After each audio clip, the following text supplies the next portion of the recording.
Faşizm üzərində qələbədən 80 il ötür. Azərbaycan xalqı 2-ci Dünya müharibəsində böyük qəhrəmanlıq nümayiş etdirərək döyüşün taleyinə həlledici təsir göstərib. 130-dan çox igid oğullarımız Sovet İttifaqı qəhrəmanı adına layiq görülüb. Onlardan biri olan akademik Ziya Bünyadov Ukrayna, Moldova, Belarus və Polşa uğrunda gedən döyüşlərdə özünə məxsus şücaət göstərib. Onun haqqında xatirələri yaxın qohumu Zemfira Qurbanova elə məhz qəhrəmanın adını daşıyan iş otağında dilə gətirdi.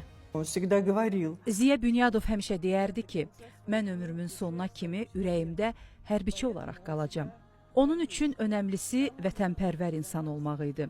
Soruşanda ki, sizin üçün əlamətdar gün hansıdır? Həmişə cavabı belə olardı. Mənim üçün ən müqəddəs, vacib gün qələbə günü, 9 maydır. Bu şəkil Reichstag uğrunda gedən döyüşlərdə çəkilib. Ziya Bünyadov bu şəkli masasının üzərində saxlayırdı hər zaman. 9 may tarixinin onun üçün sözün əsl mənasında nə qədər müqəddəs olduğunu anlamaq heç də çətin deyil.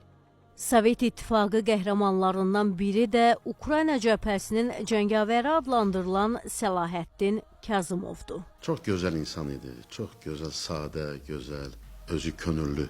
Müharibəyə yazılmışdı. 1941-ci ildə müharibədə olub.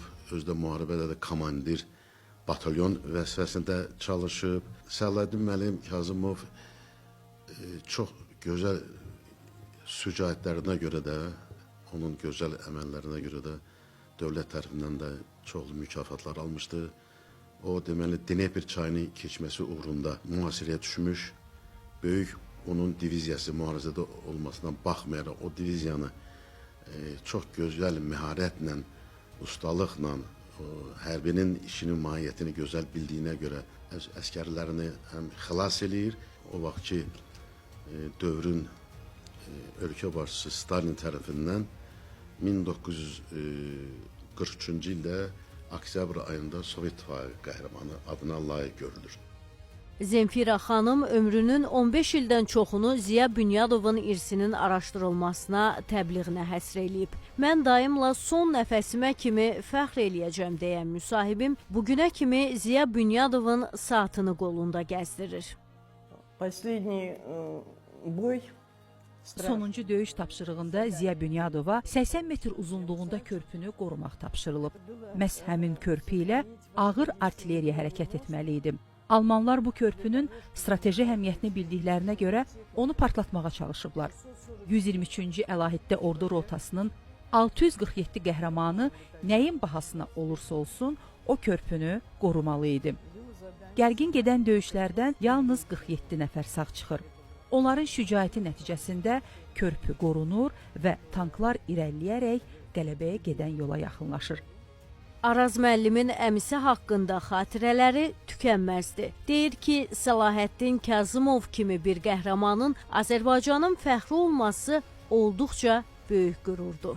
Ölkə başçılarımız onu nəzərdən qaçırtmadılar Sovet İttifaqı qəhrəmanı kimi. Eyni zamanda da daxili qoşunlarda 6500 hərbi hissədə komandir oldu. İslah Əmək Müəssisələri İdarəsinin baş idarənin rəisi oldu.